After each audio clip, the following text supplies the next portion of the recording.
महाराष्ट्रातील number 1 TV channel आवाज TV, आवाज आपल्या सर्वांचा।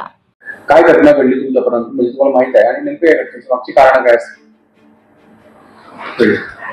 नमस्कार, मी कॅप्टन अमोल शिवाजी यादव। आज फारच आजची घडलेली जी घटना आहे ती फारच दुःखदायक घटना आहे, दुःखद घटना आहे। बरेचसे म्हणजे 242 लोक त्या विमानात होती आणि अहमदाबादवरून ते विमान गॅटविकला जाणार होतं। जवळजवळ 9 तासाचा प्रवास होता।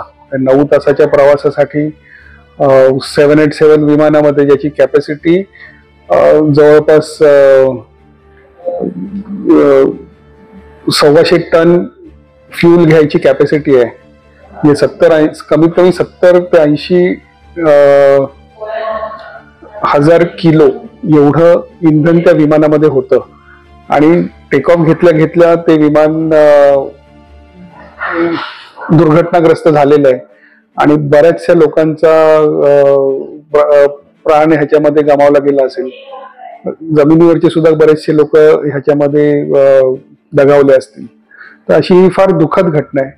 787 जातीचं जे विमान आहे ते अतिशय मॉडर्न आणि अत्याधुनिक असं हे जे विमान आहे क्लास, त्या विमानाचा ऍक्सिडेंट होणं हे अपेक्षितच नाहीये। ही फारच धक्कादायक घटना आहे। म्हणजे वैमानिकांसाठी सुद्धा आणि प्रवाशांसाठी सुद्धा ही फारच धक्कादायक घटना आहे की एवढं अत्याधुनिक असलेलं विमान क्षतिग्रस्त होऊ शकतं। ही जरी घडलेली घटना आहे तर ही अनपेक्षित अशी घटना आहे। आता 787 जातीचं विमान जे इथून नॉनस्टॉप न्यूयॉर्क पर्यंत जाऊ शकतं एवढी त्याची रेंज आहे आणि 242 पॅसेंजर्स त्या विमानावरती होते।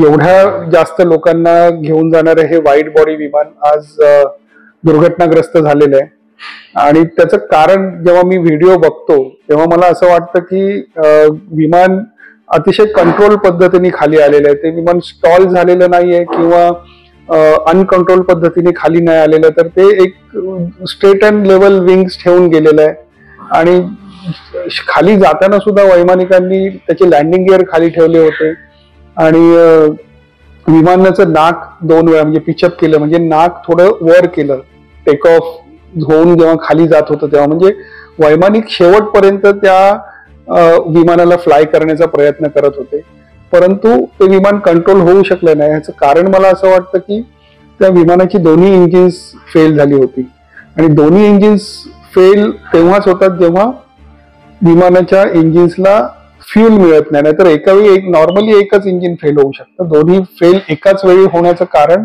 फ्यूल हेच असतं। आता जेव्हा इन्व्हेस्टिगेशन एजन्सीज इन्व्हेस्टिगेशन करतील तेव्हा आपल्याला नक्की काय घडलंय की बर्ड इंजेक्शन झालेलं, बर्ड स्ट्राईक झाल्यामुळे इंजिन्स बंद पडली की फ्यूलमुळे बंद पडली किंवा इतर सॅबोटाज असेल किंवा दुसरं काही कारण असेल, तर हे आपल्याला ऍक्सिडेंट इन्व्हेस्टिगेशन बोर्डनी जेव्हा त्यांचा रिपोर्ट येईल तेव्हाच आपल्याला ह्या गोष्टींचा उलगडा होईल। तोपर्यंत कदाचित आपल्याला ह्याची वाट बघावी लागेल। रोजच्या ताज्या घडामोडींसाठी आवाज टीव्हीला सबस्क्राईब करा आणि बेल आयकॉन प्रेस करा।